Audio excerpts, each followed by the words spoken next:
जय हिंद दोस्तों। अगर आप लोग 2026 में रेलवे के किसी भी एग्ज़ाम की तैयारी कर रहे हैं तो ये जो क्लासेस यहाँ पर चल रही है इस बैच के अंदर, ये आप सभी के लिए बहुत ही ज़्यादा महत्वपूर्ण है और बहुत ही ज़्यादा हेल्पफुल होने वाली हैं।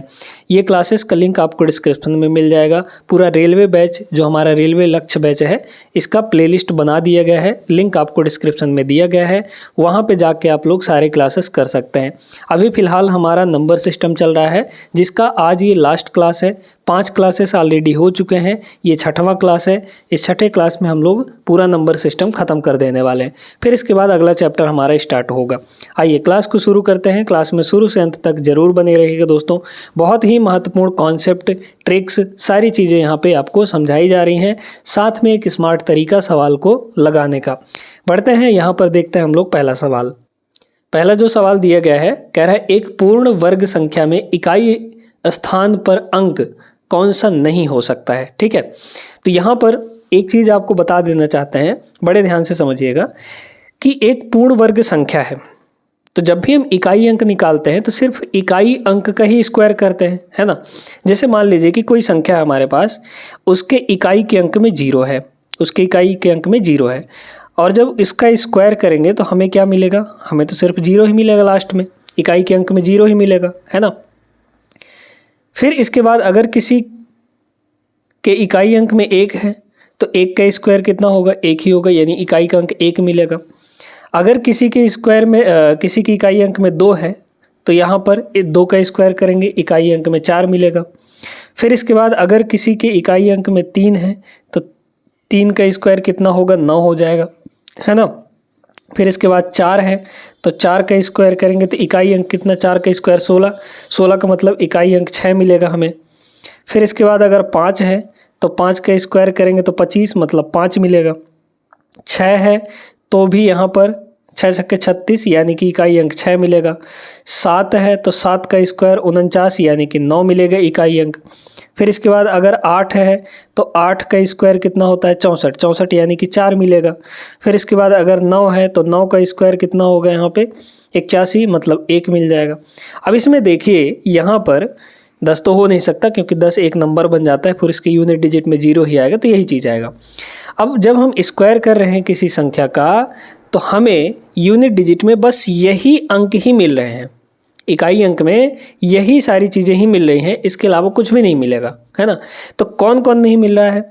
0 है, 1 है, ठीक है, 2 नहीं है, तो आपको 2 कभी भी नहीं मिलेगा। किसी भी संख्या का आप वर्ग कर लीजिए, स्क्वायर कर लीजिए, आपको 2 कभी भी नहीं मिलेगा यूनिट डिजिट में।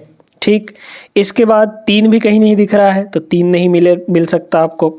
7 भी नहीं है और 8 भी नहीं है। यानी जब हम किसी संख्या का स्क्वायर करते हैं, चाहे उसके यूनिट डिजिट में कुछ भी हो, तो ये जो 4 अंक है स्क्वायर करने के बाद, ये जो 4 अंक हैं ये कभी भी नहीं आ सकते हैं। ध्यान रखिएगा इस चीज़ को। 2, 3, 7 और 8 अगर आपको ऑप्शंस में दिए गए हैं कि भाई इनसे जुड़े हुए यूनिट डिजिट वाले संख्या दी गई हैं तो समझ लीजिएगा कि वो आपके कभी भी पूर्ण वर्ग संख्या नहीं है, परफेक्ट स्क्वायर नंबर नहीं है। जैसे मान लीजिए कि हम यहाँ पे आपसे कह रहे हैं कि 5, 6, 2, 2 और 8 दिया गया है ना। अब इसको देख के बताइए, सिर्फ देख कर बताना है कि क्या ये पूर्ण वर्ग संख्या हो सकता है या नहीं। तो बिल्कुल नहीं हो सकता क्योंकि इसके इकाई अंक में 8 आ रहा है और 8 किसी भी पूर्ण वर्ग संख्या में नहीं आता है यूनिट डिजिट में। क्लियर हो गया? तो देखिए यहाँ पे क्या हो जाएगा, कभी भी नहीं हो सकता है। तो 9 हो सकता है, 4 भी हो सकता है, 1 भी हो सकता है, लेकिन यहाँ पे 8 कभी भी नहीं हो सकता है। 2 हो, 3 हो, 7 हो या 8 हो, ये 4 अंक कभी भी किसी भी वर्ग संख्या के इकाई अंक में नहीं आएंगे। क्लियर हो गया होगा कॉन्सेप्ट। आगे बढ़ते हैं, क्वेश्चन नंबर 2 देखते हैं। अब इस टाइप के सवाल भी बहुत ज़्यादा पूछे जाते हैं। अभाज्य गुणनखंड, अभाज्य गुणनखंड मतलब प्राइम फैक्टर्स। ठीक है, इसमें बोला गया है कि 9 की पावर 6, 12 की पावर 4 और 7 की पावर 7 के अभाज्य गुणनखंडों का योग निकालना है हमें, है ना। तो इसमें अभाज्य गुणनखंड कौन कौन हो सकते हैं? देखिए ये जो 9 है ये 3 है, इसमें 9 क्या होता है? 3 का स्क्वायर होता है, तो ये हो गया 3 का स्क्वायर और इसके भी पावर में हमारा 6 है। फिर इसके बाद मल्टीप्लाई, यहाँ पे 12 है तो 12 को हम लोग लिख सकते हैं 3 और 2 का स्क्वायर। भाई 12 क्या होता है? 3 × 4 होता है, तो ये हो जाएगा 3 और 4, 4 का मतलब यहाँ पे 2 का स्क्वायर, क्योंकि हमें अभाज्य गुणनखंड में लिखना है ना। फिर इसके बाद पूरे के पावर 4 है, क्लियर। इसके आगे फिर यहाँ पे दिया गया है 7 की पावर 7। अब इसमें हमें इनको सॉल्व नहीं करना है, सॉल्व नहीं करना, हमें बस ये देखना था कि कौन कौन से प्राइम फैक्टर्स इसमें आ रहे हैं।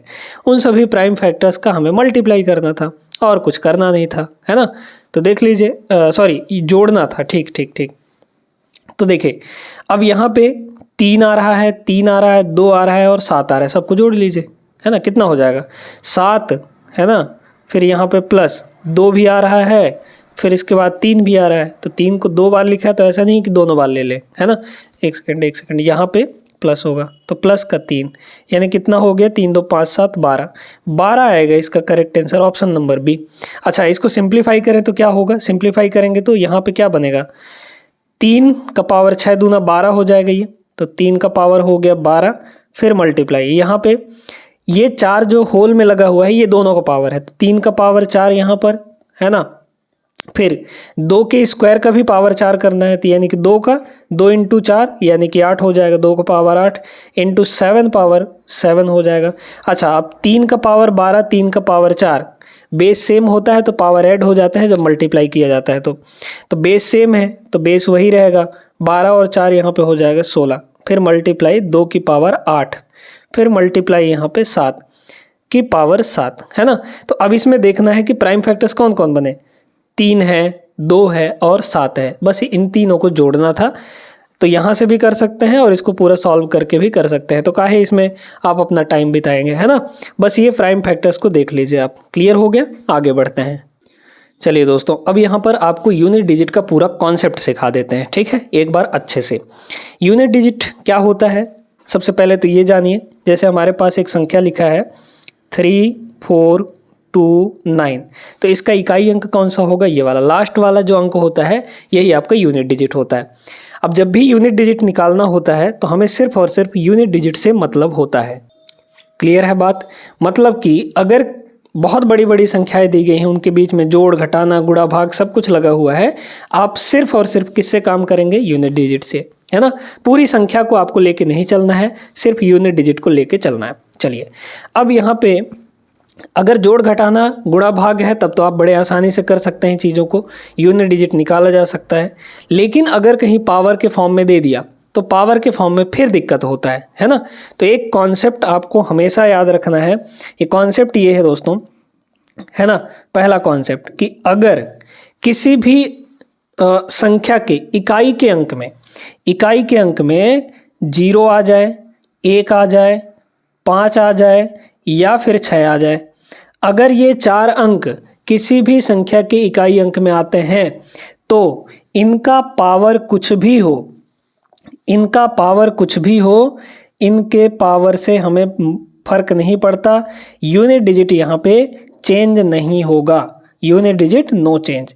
यानी कि जो यूनिट डिजिट पहले से रहेगा, पावर कुछ भी हो वही यूनिट डिजिट आएगा, है ना। 0 1 5 6 के केस में कैसे, इसको थोड़ा समझ लीजिए। जैसे देखते हैं, हमारे पास एक संख्या है 4 3 5 और इसके पावर में यहाँ पर कुछ भी है, 2025 है ना, 2025 है, कुछ भी पावर हो सकता है, उससे हमें मतलब नहीं है। इकाई अंक कितना है, 5 है।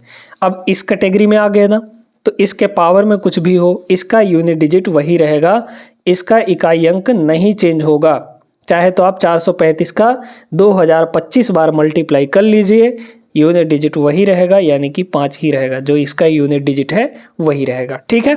तो एक तो कॉन्सेप्ट ये हो गया। दूसरा कॉन्सेप्ट के बारे में बात करते हैं, अगर ये अंक नहीं रहे तो क्या करेंगे। इनके अलावा कौन कौन है, 2 है, अगर किसी यूनिट डिजिट में 2 आएगा, 3 आएगा, इसके बाद 4 आएगा, या फिर इसके बाद यहाँ पे 7 आ सकता है, 8 आ सकता है या 9 आ सकता है। अगर ये अंक आते हैं यूनिट डिजिट में और पावर हमें कुछ दिया गया है, तो सबसे पहले क्या करेंगे हम लोग, पावर को डिवाइड करके, जो पावर है n है हमारा, इस n को डिवाइड करना है 4 से, ठीक है। 4 से डिवाइड करके हमें पावर में क्या लिखना है, पावर में हमेशा यहाँ पे रिमाइंडर को लिखना है, पावर को हमेशा क्या करना है, रिमाइंडर में लिखना है, सॉरी पावर में रिमाइंडर को लिखना है, क्लियर हो गया। तो कैसे लिखना है यह भी जब सवाल आएगा तो आपको समझ में आ जाएगा। पहले बता दे रहे हैं, अगर ये इकाई अंक में 2 आता है, 3 आता है, 4, 7, 8 या 9 आता है और पावर में कुछ दिया गया है तो सबसे पहले पावर को 4 से डिवाइड करेंगे, 4 से डिवाइड करके आप रिमाइंडर निकालेंगे, उसी रिमाइंडर को पावर में रख देना है और अपना काम करना है। ठीक है, तो बड़े पावर से छोटे पावर पे आ जाएगा, फिर आप आसानी से निकाल सकते हैं। क्लियर हो गया बात? तो ये काम आपको करना है। अब आइए सवाल को लगाते हैं। यहाँ पर जो सवाल दिया गया है क्या है, किसी भी प्राकृत संख्या n के लिए, n क्या है यहाँ पे पावर में है, प्राकृत संख्या है, 6 की पावर n है ना, और माइनस में 5 की पावर n है। ये सवाल तो आप देख कर बता सकते थे अगर आपको कॉन्सेप्ट पता होता तो, कि परिणाम का अंतिम अंक यानी यूनिट डिजिट हमेशा क्या होगा ये बताना है आपको। देखिए 6 है, इस कैटेगरी में आया, पावर कुछ हो उससे हमें मतलब नहीं, इसका इकाई अंक कितना आएगा, 6 के बराबर ही आएगा, नो चेंज। इसका यूनिट डिजिट 5 की पावर हम कितना भी कर लें हमें यूनिट डिजिट में 5 ही मिलेगा, है ना, नहीं बदलेगा। तो इसका यूनिट डिजिट 5, दोनों को घटाएंगे तो यूनिट डिजिट में हमेशा कितना आएगा, 1 के बराबर आएगा। यूनिट डिजिट हमेशा 1 होगा। Option number B is the correct answer. चलिए दोस्तों, रेलवे के एग्जाम में एक ये टाइप भी बहुत ज़्यादा पूछा जाता है, आपको सम और विषम गुणनखंडों की संख्या निकालनी होती है। ठीक है, कितने इवन फैक्टर्स होंगे, कितने ऑड फैक्टर्स होंगे और कितने टोटल फैक्टर्स होंगे, ये यहाँ पर निकालना सीखेंगे बहुत आसान तरीके से। ठीक है, तीनों की तीनों चीज़ें सीख लेंगे। इसमें सिर्फ विषम और सम दिया है, लेकिन हम लोग यहाँ पे टोटल भी सीखेंगे कि टोटल कैसे निकालते हैं, है ना। चलिए देखते हैं, यहाँ पे 120 है, इस 120 को सबसे पहले प्राइम फैक्टर्स में तोड़ लेना है। 120 को प्राइम फैक्टर्स में तोड़ लेना है। ये बताइए 120 का मतलब क्या हुआ, 12 × 10, और 12 का मतलब क्या हुआ, 3 × 4, और 4 का मतलब क्या हुआ, 2 का स्क्वायर। पावर के फॉर्म में लिखना है, इनटू, ये हो गया 12 आपका, 2 का स्क्वायर 4, 4 × 3 12। अब हमें 10 लिखना है, तो 10 को क्या लिखेंगे, 2 × 5, और तो कुछ लिखेंगे नहीं। अब इसमें देखिए ये है 3, एक ही बार है तो पावर 1, फिर मल्टीप्लाई, 2 की पावर 2 यहाँ है, 2 की पावर 1 यहाँ है, तो 2 की पावर टोटल कितना हो गया, 2 1 3 हो गया, 2 की पावर 3, फिर 5 भी एक ही बार है तो 5 का पावर 1 हो गया। पावर के फॉर्म में हमने बदल लिया। अब हमें यहाँ पे टोटल फैक्टर्स लिखने हैं। ठीक है, टोटल फैक्टर्स लिखने हैं। चलिए सबसे पहले इसमें देखते हैं कि टोटल कितने फैक्टर्स होंगे, है ना। टोटल फैक्टर्स निकालने के लिए आपको क्या करना है, जो पावर हैं, जो ये प्राइम फैक्टर्स के पावर हैं, इनमें एक एक बढ़ा के मल्टीप्लाई कर लेना है। यहाँ 1 है पावर, तो 1 में 1 बढ़ाएंगे 2 आएगा यहाँ पे। फिर यहाँ 3 है पावर, 3 में 1 बढ़ाएंगे 4 आएगा। फिर यहाँ 1 है, 1 में 1 बढ़ाएंगे 2 आ जाएगा। सबको मल्टीप्लाई करिए 16 आ गया। यानी कि टोटल इसमें कितने फैक्टर्स होंगे, 16 फैक्टर्स हो जाएंगे। 120 के टोटल 16 फैक्टर्स हो जाएंगे। क्लियर हो गया। अब इसके बाद आते हैं हम लोग इवन फैक्टर्स पे, या फिर सबसे पहले ऑड फैक्टर्स निकालते हैं, है ना। ऑड फैक्टर्स, कितने ऑड फैक्टर्स होंगे, यानी कि विषम फैक्टर्स कितने हो जाएंगे।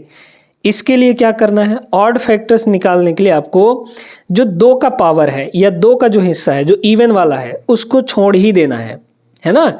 यहाँ पे जैसे ये 2 की पावर 3 है ना, इस पूरे हिस्से को यहाँ पे रिमूव कर देना है, इस पूरे हिस्से को छोड़ देना है। और जब छोड़ देंगे तो बचेंगे क्या, 3 और 5। 2 के पावर को छोड़ देना है, बाकी सारे जो हैं उनका पावर यहाँ पे ले लेना है और उसमें भी एक एक बढ़ा के मल्टीप्लाई कर लेना है, जो हम लोग करते हुए आ रहे हैं। तो 2 को अगर छोड़ देंगे तो क्या क्या बचेगा, यहाँ पे 3 का पावर 1, यहाँ 1 है तो 1 में 1 बढ़ाएंगे कितना आएगा, 2 आ जाएगा। फिर मल्टीप्लाई, यहाँ भी क्योंकि इसको छोड़ देना है, 5 की पावर 1 है तो 1 में 1 बढ़ाएंगे 2 आ जाएगा। यानी कि ऑड फैक्टर्स कितने होंगे, 4 हो जाएंगे। ऑड फैक्टर्स कितने हो जाएंगे, 4 हो जाएंगे। अब थोड़ा सा ये बताइए कि टोटल फैक्टर्स हमारे पास 16 है ना, टोटल 16 हैं। इन 16 में 4 ठो ऑड हैं तो इवन कितने हो जाएंगे, 12 हो जाएंगे। तभी ना 12 और 4 दोनों मिलाकर 16 टोटल आएंगे, है ना। तो ये हो गए ऑड फैक्टर्स, ये हो गए इवन फैक्टर्स, और ये हो गए टोटल फैक्टर्स। क्लियर हो गया। तो हमें पूछा क्या था, विषम यानी ऑड, तो ऑड 4 आएगा और इवन यहाँ पे 12 आएगा। ऑप्शन नंबर सी इसका करेक्ट आंसर होगा। अब मान लीजिए कि हमें ये सब नहीं करना है, पहले ऑड फैक्टर्स नहीं निकालना है, हमें सिर्फ और सिर्फ ये चाहिए इवन फैक्टर्स कितने होंगे, तो इवन फैक्टर्स निकालने का भी तरीका बता देते हैं, है ना। इवन फैक्टर्स निकालने का तरीका देख लीजिए। इवन फैक्टर्स निकालने के लिए बड़ा सिंपल सा तरीका है ना। इवन फैक्टर्स में ध्यान दीजिएगा दोस्तों, यहाँ पे जो 2 का पावर है, जो इवन संख्या का पावर है, उसको एज इट इज ले लेना है, उसमें 1 नहीं बढ़ाना, ठीक है। जब भी आप इवन फैक्टर्स निकालेंगे तो जो 2 का पावर होगा उसको एज इट इज ले लेना है, मतलब जैसा वो है वैसा ही ले लेना है। तो यहाँ 2 का पावर 3 है तो 3 ले लेंगे, पावर में पावर वाला वैल्यू लेना है। अब बाकी में 1 बढ़ा के मल्टीप्लाई कर लीजिए। 1 में 1 बढ़ाएंगे 2 आएगा, फिर 5 का पावर 1 है, इसमें भी 1 बढ़ाएंगे 2 आ जाएगा। कितना आ गया, 4 3 12, तो ये 12 आ गया। इवन फैक्टर्स देख रहे हैं 12 के बराबर, इन दोनों का टोटल 4 और 12 16 के बराबर आ गया। तो तीनों चीज़ें आपको सिखा दिए हैं इस क्वेश्चन के माध्यम से। आगे चलते हैं नेक्स्ट क्वेश्चन पर। देखिए सवाल को, इसमें आपको सम गुणनखंड निकालने हैं, यानी इवन फैक्टर्स निकालने हैं। आगे ना सवाल क्या करना है, हमें जो 2 का पावर होगा उसको एज इट इज ले लेना है, मतलब जैसा वो है वैसा, है ना। 2 की पावर 7 है तो हम सीधे सीधे यहाँ पे 7 ले लेंगे। बाकी के पावर में 1 बढ़ा के मल्टीप्लाई करना है। यहाँ 4 है, 1 बढ़ाएंगे 5 हो जाएगा। फिर इसके बाद यहाँ 3 है, 1 बढ़ाएंगे 4 हो जाएगा। फिर इसके बाद यहाँ पर 7 की पावर 1 है ना, यहाँ पर 1 है तो 1 में 1 बढ़ाएंगे 2 हो जाएगा। अब इसको हमें मल्टीप्लाई कर लेना, कितना आएगा, 5 चौके 20 दूना 40 और 4 सत्ते 28, यानी कि 280। 280 यहाँ पे आपके इवन फैक्टर्स होंगे, इवन फैक्टर्स, यानी कि ऑप्शन नंबर बी इसका करेक्ट आंसर होगा। टोटल फैक्टर्स भी आप इसमें निकाल सकते हैं और ऑड फैक्टर्स भी आप इसमें निकाल सकते हैं, जो तरीका बताया गया है उसके हिसाब से, है ना। अच्छा, ऑड फैक्टर्स अगर निकालने हो तो ऑड फैक्टर्स अगर निकालने हो, नंबर ऑफ ऑड फैक्टर्स, तो कितने हो जाएंगे। 2 को तो छोड़ ही देना है। 4 है, 1 बढ़ाएंगे 5 आ जाएगा, है ना। फिर मल्टीप्लाई 3 है, 1 बढ़ाएंगे 4 आ जाएगा। फिर मल्टीप्लाई 1 है, 1 बढ़ाएंगे 2 आ जाएगा। कितना होगा ये, 40 के बराबर, है ना। अब ये 40 है ऑड फैक्टर्स, ये इवन फैक्टर्स है, दोनों को जोड़ेंगे तो 320 आ जाएगा। और 320 क्या होगा, टोटल फैक्टर्स हो जाएंगे, है ना। क्लियर है। आगे बढ़ते हैं नेक्स्ट पे। सवाल नंबर 6 देखते हैं। 4 की पावर n मतलब 124 की पावर n प्लस 124 की पावर n+1 के मान के इकाई के स्थान पर आने वाला अंक ज्ञात कीजिए, जहां n एक पूर्ण संख्या है। पूर्ण संख्या मतलब 0 1 2 3 4 5 6 7, ये सारे है ना। चलिए तो देखते हैं यहाँ पे n की कोई एक वैल्यू ले लेते हैं, ठीक है। n की कोई एक वैल्यू यहाँ पे ले लेते हैं। तो n की वैल्यू हम लोग यहाँ पे 1 ले लें, 2 ले लें, कुछ भी ले लेते हैं, 1 चलिए ले लेते हैं। यहाँ 124 की पावर 1 होगा, हमें सिर्फ इकाई अंक चाहिए तो हम इकाई अंक से ही काम करेंगे। इसका यूनिट डिजिट 4 है तो 4 हो गया। n की वैल्यू 1 है तो पावर में 1 हो गया, प्लस यहाँ भी 4 है तो ये हो गया 4। इकाई का अंक यहाँ पे कितना है, सॉरी 4 है ना। और इसके पावर में 1 रखेंगे तो 1 + 1 2 हो जाएगा ये। अब यहाँ से निकाल लीजिए, 4 की पावर 1 तो 4 होगा, प्लस 4 का स्क्वायर 16, 16 यानी 6 हो जाएगा। तो 6 4 10 यानी यूनिट डिजिट कितना आएगा, 0 आ जाएगा। ऑप्शन नंबर डी इसका करेक्ट होगा। अब चाहे n की वैल्यू कुछ भी लेके देख लीजिए, है ना। एक चीज़ यहाँ पे समझिएगा कि भाई अगर हम n की वैल्यू 3 लेते हैं तो यहाँ n+1 की वैल्यू 4 हो जाएगी, या फिर अगर n की वैल्यू हम 5 लेते हैं तो n+1 की वैल्यू 6 हो जाएगी। यानी इसका मतलब ये हुआ कि 4 की पावर एक बार ऑड लिखेंगे तो यहाँ पे 4 की पावर इवन बन जाएगा। यहाँ अगर 5 रखेंगे तो यहाँ 6 हो जाएगा, है ना, इवन हो जाएगा। या फिर अगर यहाँ पे इवन रखेंगे तो यहाँ पे ऑड हो जाएगा। तो ये ऑड इवन का कॉम्बिनेशन बन रहा है। और एक चीज़ आपको ध्यान रखना है कि अगर 4 का पावर ऑड है तो ये यूनिट डिजिट कितना देगा, यूनिट डिजिट यहाँ पे हमेशा 4 का पावर ऑड है अगर, तो यूनिट डिजिट कितना दे देगा यहाँ पे 4। और अगर 4 का पावर कोई इवन नंबर है तो इस केस में यूनिट डिजिट, यहाँ से एक और कॉन्सेप्ट आपको पता चल गया, 4 की पावर अगर इवन नंबर है तो यूनिट डिजिट 6 आने वाला है। हमेशा ये चीज़ लागू होता है 4 के केस में। 4 का पावर ऑड है तो 4 ही आएगा यूनिट डिजिट, 4 का पावर इवन है तो 6 आएगा यूनिट डिजिट। क्लियर हो गया। आगे बढ़ते हैं हम लोग। इस सवाल को देखें, 4200 के गुणनखंडों की संख्या यानी नंबर ऑफ फैक्टर्स निकालने हैं 4200 के, है ना। चाहे तो आप वीडियो रोक के लगा सकते हैं क्योंकि तरीका आपको पता चल चुका है। क्या है सवाल, 4200 को तोड़ लीजिए। 4200 को अगर तोड़ेंगे तो यहाँ पे होगा 14 × 42 होता है, 14 का मतलब 2 × 7, है ना। तो ये हो जाएगा 2 × 7, तो ये हो गया 14, इंटू 3, तो ये 42 हो गया। इंटू हमें 100 करना है, 42 इंटू 100 है ना, तो 42 100 हो जाएगा। हमें 100 करना है, 100 का मतलब क्या होता है 25 इंटू 4, तो इसको 4 लिख लीजिए, इसको 25 लिख लीजिए। अब डायरेक्टली करते हैं, 25 और 4 को हटा के आप पावर के फॉर्म में भी लिख सकते हैं। 4 का मतलब 2 का स्क्वायर है ना, और 25 का मतलब 5 का स्क्वायर, ये बन गया आपका 4200। अगर ऐसे नहीं आता है तो आप इस तरीके से, आप जैसे करते हैं फैक्टराइजेशन 4200, इस तरीके से लिख के आप तोड़ भी सकते हैं, है ना, ये वाला तरीका लगा सकते हैं अगर आपको ये डायरेक्टली नहीं बन रहा है तो। अच्छा, अब इसमें 2 की पावर टोटल कितनी हो गई यहाँ पे, 2 का पावर, 2 ठो यहाँ है, 1 ठो यहाँ है, तो 2 की पावर 3 हो गया। फिर 3 का पावर है 1 बार, फिर 5 का पावर है 2 बार, फिर 7 भी 1 ही बार है, यानी 1 पावर हो गया।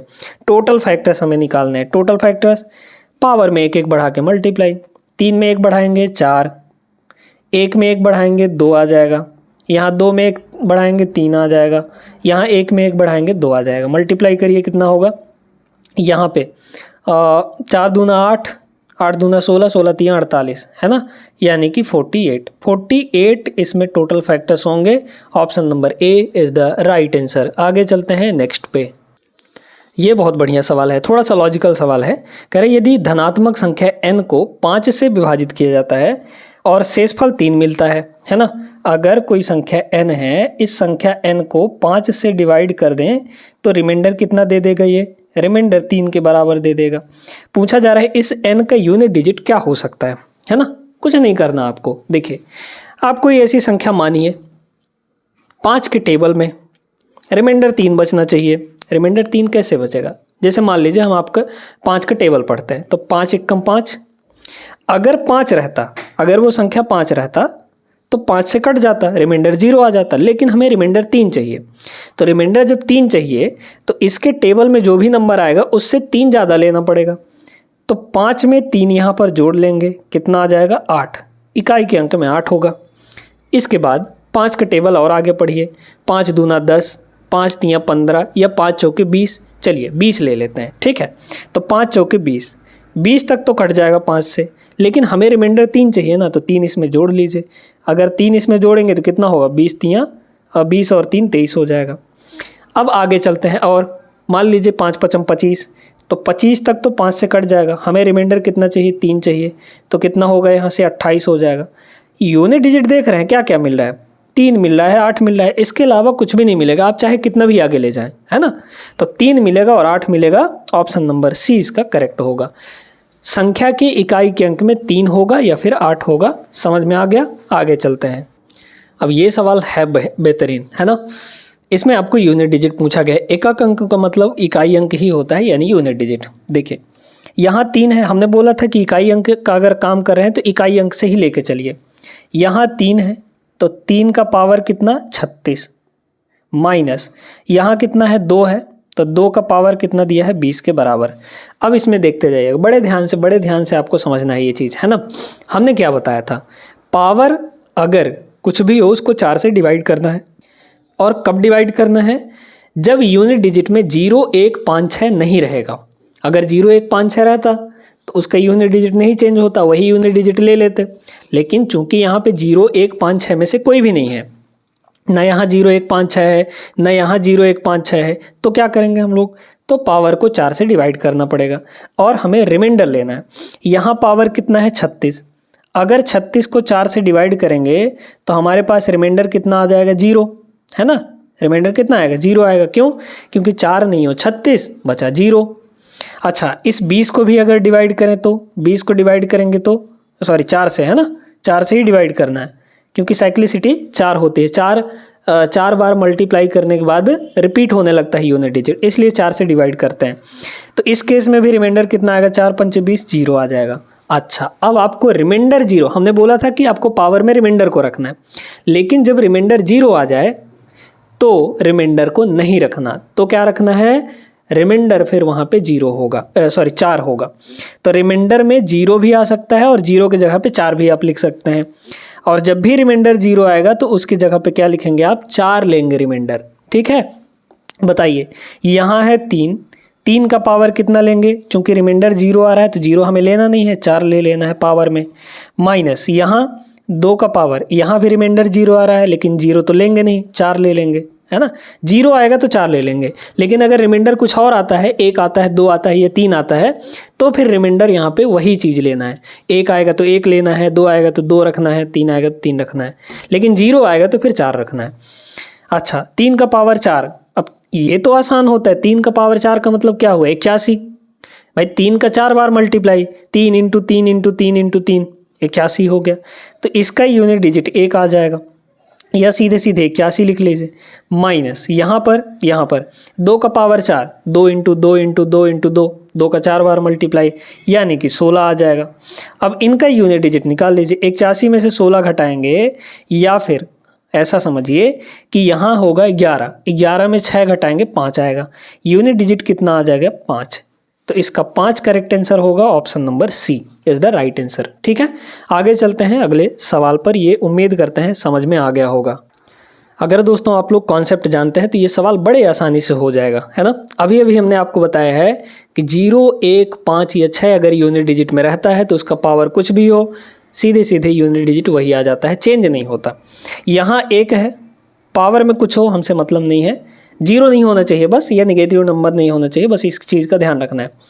यहाँ पावर कुछ भी है, एक पॉजिटिव नंबर है तो 1 है, यहाँ पे यूनिट डिजिट नहीं चेंज होगा, इसका इकाई अंक कितना आएगा, 1 के बराबर ही आएगा, है ना। यहाँ 1 हो जाएगा, मल्टीप्लाई है तो मल्टीप्लाई, यहाँ भी 1 है, पावर कुछ हो नहीं मतलब हमें 1 ही आएगा, 1 इंटू 1 कितना होगा, यहाँ पे 1 आ जाएगा, इकाई अंक 1 आएगा, ऑप्शन नंबर सी हो जाएगा। कितना आसान, कितना सिंपल सा सवाल था, देख के बताया जा सकता था इस सवाल को, लेकिन तब जब आप सही से कॉन्सेप्ट को पढ़े हैं, चीज़ों को सीखे हैं। आगे बढ़िए नेक्स्ट पे, चलिए इस सवाल को देखते हैं। यहाँ पर बहुत बढ़िया सवाल है, ये तगड़ा सवाल है ना। यहाँ पे अब आपको अलग अलग यूनिट डिजिट दिया गया है, यहाँ 3 है तो 3 का पावर कितना, 1632। ठीक है, अभी आपको एक और तरीका बता रहे हैं, हमने बोला था ना कि 4 से डिवाइड करना है पावर को, लेकिन 4 से डिवाइड किस चीज़ को करना है, बहुत बड़ा नंबर दे देगा 4 से डिवाइड करते ही रह जाएंगे, है ना। तो ऐसा नहीं करना है, आपको बता रहे हैं। यहाँ पे कितना है, 4 है तो मल्टीप्लाई में हो गया 4, फिर इसके बाद मल्टीप्लाई में यहाँ 5 है तो 5 का पावर कुछ ही हो, हमने बताया था 0, 1, 5, 6 अगर आता है उसके पावर में कुछ भी हो उसका यूनिट डिजिट नहीं चेंज होता, यानी इसका इस पूरे के यूनिट डिजिट 5 ही आएगा, तो 5 सीधे सीधे लिख दीजिए। अब इनके पावर में क्या रहेगा, 4 से डिवाइड करके रिमाइंडर रखना होता है, लेकिन यहाँ पे आपको एक काम करना है कि हमारे पास पावर कितना है, 1632। इस 1632 को अगर 4 से डिवाइड करना है ना, तो 4 का डिविजिबिलिटी रूल ये कहता है कि भैया लास्ट के 2 अंक चेक कर लो, लास्ट के 2 अंक से रिमाइंडर निकाल लो, काहे पूरा डिवाइड करोगे। ठीक है, तो हमें सिर्फ और सिर्फ लास्ट के 2 डिजिट को पकड़ना होता है। 4 से अगर डिवाइड कर रहे हैं तो रिमाइंडर निकाल रहे हैं तो 4 से डिवाइड करके, तो यहाँ पर है 32। अच्छा, इस 32 को 4 से अगर हम डिवाइड करें तो कितना आएगा रिमाइंडर, रिमाइंडर यहाँ पे 0 आ जाएगा, क्योंकि 4 अट्ठे 32 कट जाएगा, 0 आ गया। अच्छा, 0 तो रखते नहीं है तो 4 रखेंगे हम लोग, है ना। यहाँ 1632 है, 4 से डिवाइड करेंगे 32 को तो 4 आएगा, रिमाइंडर 0 आएगा, मतलब 4 रखेंगे। यहाँ भी 1632 वही नंबर है तो यहाँ भी 4 आएगा रिमाइंडर, इसका तो यूनिट डिजिट वही रहेगा, 5 ही रहेगा, तो इससे हमें मतलब नहीं है। 3 का पावर 4 यानी 81, 81 का मतलब यूनिट डिजिट 1, फिर मल्टीप्लाई। आगे देखिए 4 का पावर 4, 4 का पावर 4, 4 के पावर 4 का मतलब ये होता है कि भाई 4 का 4 बार मल्टीप्लाई। नहीं आता है तो ऐसे करके देख लीजिए, क्योंकि जब भी यूनिट डिजिट निकालेंगे मैक्सिमम 4 पावर से आगे जाएगा ही नहीं, है ना। जब भी रिमाइंडर निकालेंगे तो 4 पावर से आगे जाएगा ही नहीं, तो 4 पावर तो आसानी से निकाल सकते हैं। तो यहाँ 4 का 4 बार मल्टीप्लाई, ठीक है। तो ये हो गया 4 चौके 16 यानी 6, ये भी 4 चौके 16 यानी 6, 6 इंटू 6 36 यानी इकाई अंक 6 आएगा, ठीक है। तो यहाँ पे आ गया इसका इकाई अंक 6, फिर मल्टीप्लाई यहाँ पे कितना है 5। अब ये बताइए यहाँ पे ये कितना आएगा, है ना। 6 पंचे 30 यानी कि 0 आ जाएगा। तो 0 मतलब क्या, यहाँ पे आपका ऑप्शन नंबर बी हो जाएगा। अब इस सवाल में दोस्तों इतना तो हमने कर लिया, लेकिन यहाँ पे एक चीज़ और सुनिएगा। इस सवाल को 1 सेकंड के अंदर, माइक्रो सेकंड के अंदर लगाया जा सकता था। एक कॉन्सेप्ट अगर आप और जानते हैं तो, है ना। एक चीज़ हम आपको बता देना चाहते हैं कि अगर 5 है और उसके साथ कोई इवन नंबर मल्टीप्लाई हो रहा हो, अगर 5 है और इवन नंबर मल्टीप्लाई हो रहा हो तो इसका जो यूनिट डिजिट आएगा वो हमेशा हमेशा 0 ही आएगा। याद रखिएगा इस चीज़, है ना। कैसे, देखिए यहाँ पे 5 है, अब 5 का पावर कुछ भी कर लें 5 ही आएगा, है ना, उससे फ़र्क नहीं पड़ेगा। अब 5 के साथ यहाँ पे देखिए ये एक इवन नंबर है, 4 है ना भाई, 2224 है, मतलब यूनिट डिजिट 4 है आपका, तो एक इवन नंबर है। अब ये 5 के साथ अगर इवन नंबर मिल गया तो समझिए यूनिट डिजिट 0 आएगा, और उस 0 को आप किसी भी नंबर से मल्टीप्लाई करते रहिए 0 ही बना रहेगा, है ना, नहीं चेंज होगा फिर वो। तो इसको देख कर बताया जा सकता था इस सवाल को, ठीक है, इतना तामझाम करने की आवश्यकता बिल्कुल भी नहीं थी। तो यहाँ से अगर आप पढ़ रहे हैं तो हर एक कॉन्सेप्ट, हर एक ट्रिक, हर एक बेहतरीन चीज़ें आपको सीखने को मिलेंगी, ठीक है, इसलिए ये क्लासेस ज़रूर करिएगा। आगे बढ़ते हैं हम लोग अगले सवाल पे। ये बढ़िया सवाल है। अभी तक सवालों में आपसे ये पूछा जा रहा था कि टोटल गुणनखंड निकालिए, लेकिन इसमें ये पूछा जा रहा है कुल अभाज्य गुणनखंड कितने होंगे, यानी कि प्राइम फैक्टर्स कितने होंगे। हमने टोटल फैक्टर्स निकाला, हमने इवन फैक्टर्स निकाला, हमने ऑड फैक्टर्स निकाला, लेकिन अब पूछा जा रहा है कितने प्राइम फैक्टर्स हो जाएंगे, ठीक है, यही काम आपको करना है। तो इसके लिए इसको पहले प्राइम फैक्टर्स में बदलना पड़ेगा। 8 है, 8 का मतलब होता है 2 का क्यूब, है ना, 2 का पावर 3, और इस पूरे के पावर में कितना है 10, फिर मल्टीप्लाई। 9 का मतलब क्या होता है 3 का स्क्वायर, है ना, और इस पूरे के पावर में 7 है, फिर यहाँ 7 तो एक प्राइम नंबर ही है तो इसको क्या ही तोड़ेंगे, 7 का पावर 8। अब इसको देखिए ये कितना हो जाएगा, 2 का पावर 30, 10 3 30, है ना, पावर आपस में मल्टीप्लाई हो जाते हैं जब ब्रैकेट लगा होता है। तो यहाँ 2 सत्ते 14, यानी कि ये हो जाएगा आपका 14, फिर मल्टीप्लाई यहाँ पे 7 का पावर 8। अब क्या करना है, अगर आपको टोटल फैक्टर्स निकालना होता तो पावर में एक एक बढ़ा के मल्टीप्लाई कर लेते, लेकिन यहाँ पे आपको प्राइम फैक्टर्स निकालने हैं। कितने प्राइम फैक्टर्स होंगे, तो आपको क्या करना है, जितने पावर है उनको जोड़ लेना है, मल्टीप्लाई नहीं करना है, जोड़ लेना है, क्योंकि हमें प्राइम फैक्टर्स चाहिए। यहाँ 30 है, फिर इसके बाद यहाँ 14 है ना, फिर इसके बाद यहाँ पर 8 है, बस जोड़िए सबको, 14 और 8 22, 22 और 30 ये आपका 52 हो जाएगा।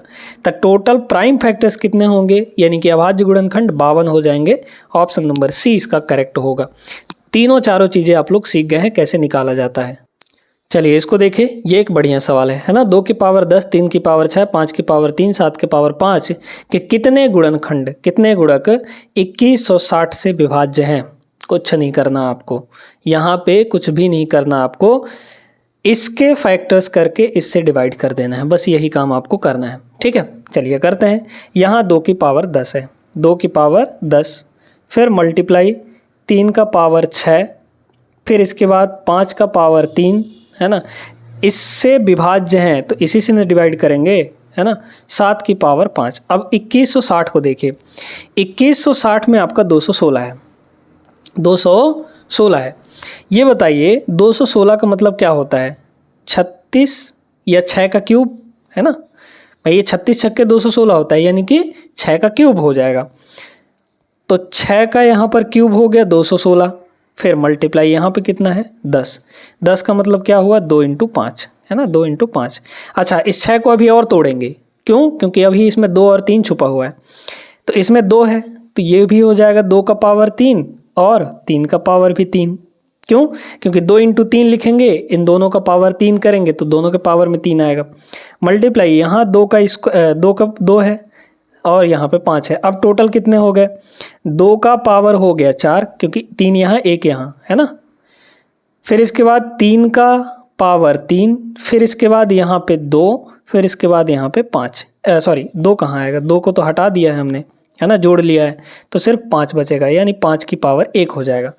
इसी से हमें डिवाइड कर लेना है, कितना है 2 का पावर 4, फिर मल्टीप्लाई 3 का पावर 3, फिर मल्टीप्लाई 5 का पावर 1। डिवाइड हो रहा है तो पावर घटेगा, यहाँ 2 ठो 10 है, यहाँ 4 ठो 10 है, तो 4 ठो कट जाएगा, ऊपर 6 ठो बचेगा, 2 की पावर 6 आया, फिर यहाँ 3 गो 6 गो 3 है, यहाँ 3 गो 3 है, तो मतलब 3 का पावर 6 - 3 कर देंगे, यानी कि 3 का पावर 3 ही आ जाएगा।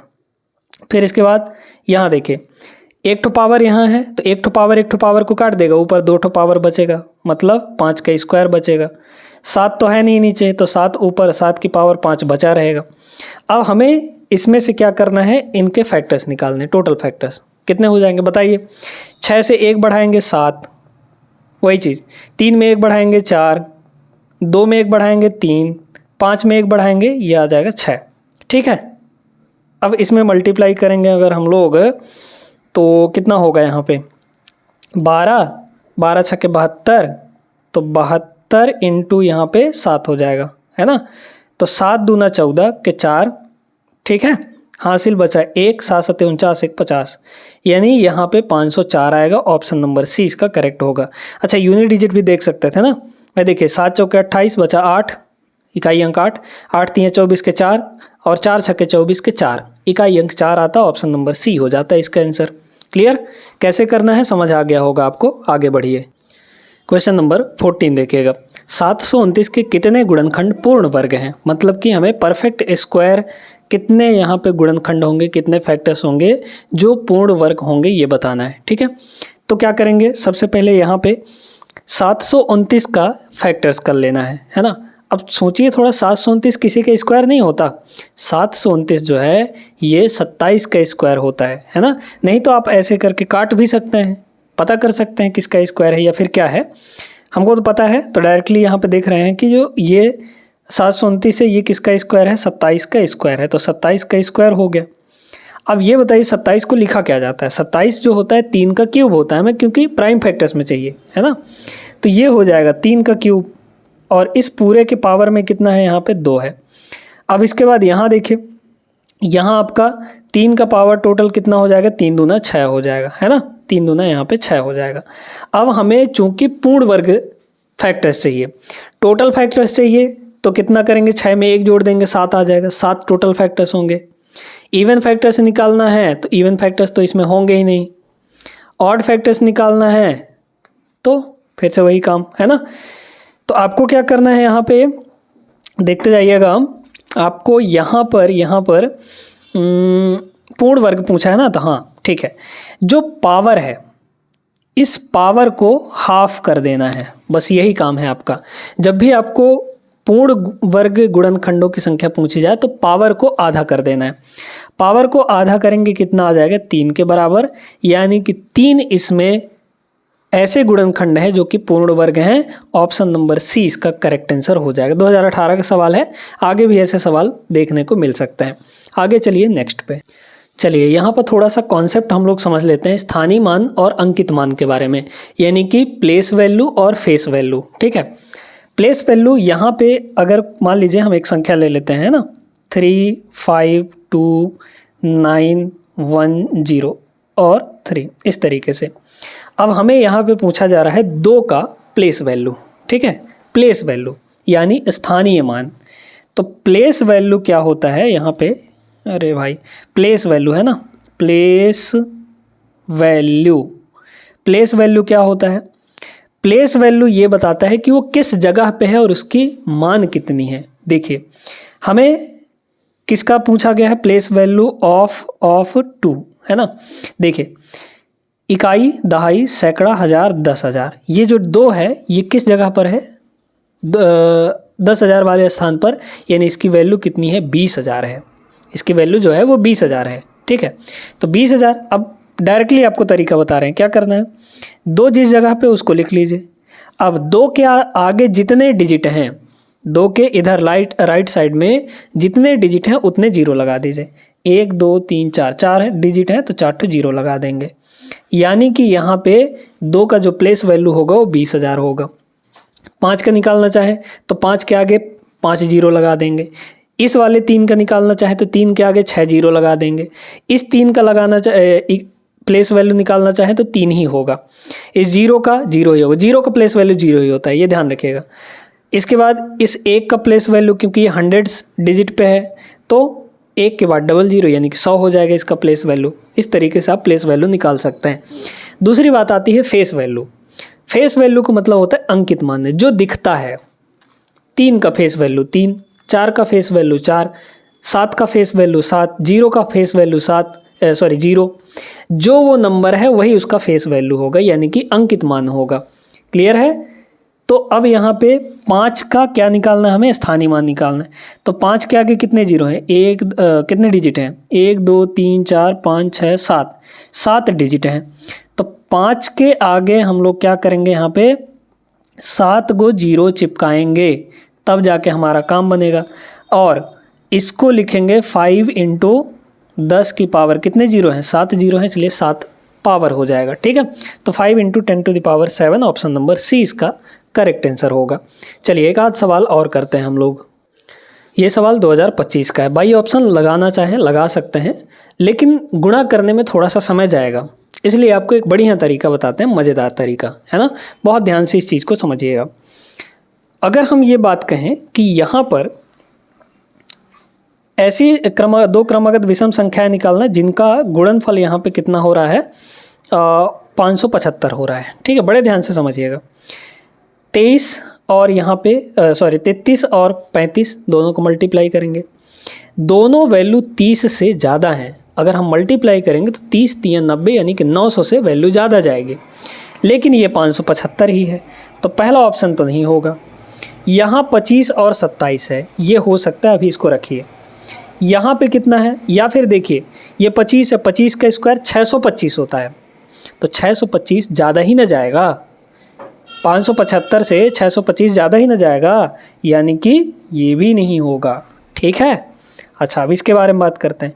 ये तो 30 से ज़्यादा ही है, 30 3 90, 900 से ज़्यादा ही होगा, ये भी ऑप्शन नहीं होगा। बचा एक ही ऑप्शन है, ऑप्शन नंबर सी। अब इनको मल्टीप्लाई कैसे करना है, ठीक है, अब आपको एक तरीका बता रहे हैं। यहाँ पे दिया है 23 और यहाँ पे दिया है 25। अगर हम इनका मल्टीप्लाई करना चाहें तो बड़े आराम से कर सकते हैं। या फिर अगर मान लीजिए हमारे पास ये दिया है कि 37 दिया है और यहाँ पे 39 दिया है, इनका हम मल्टीप्लाई करना चाहें तो बड़े आराम से कर सकते हैं। करना कैसे, सुनते जाइए। इनके बीच में देखिए एक नंबर है, 2 नंबर है, या 3 नंबर है, या 4 नंबर है, बताइए। होल नंबर की बात कर रहे हैं, इंटीजर की बात कर रहे हैं। तो 37 और 39 के बीच में एक ही नंबर है, यहाँ पर 38। तो इनका मल्टीप्लाई क्या करेंगे, अगर एक नंबर है बीच में, ठीक है, तो जो नंबर बीच में है उसका कर देंगे स्क्वायर, और अगर एक नंबर है तो एक का स्क्वायर घटा लेंगे। ठीक है, मल्टीप्लाई करने का तरीका बता रहे हैं। इन दोनों का जो आंसर आएगा यही आएगा, 38 का स्क्वायर माइनस 1 का स्क्वायर। ठीक है, जो आएगा वही इसका आंसर हो जाएगा। मान लीजिए अगर 2 का गैप होता है, जैसे मान लेते हैं कि हमारे पास यहाँ पे 23 है, फिर उसके बाद यहाँ पे 27 है ना। तो इनके बीच में कितने नंबर हैं, 3 नंबर हैं, है ना। 3 नंबर कैसे कैसे, 24 है, 25 है और 26 है, 3 नंबर हैं। बीच में कौन आएगा, 25 आएगा।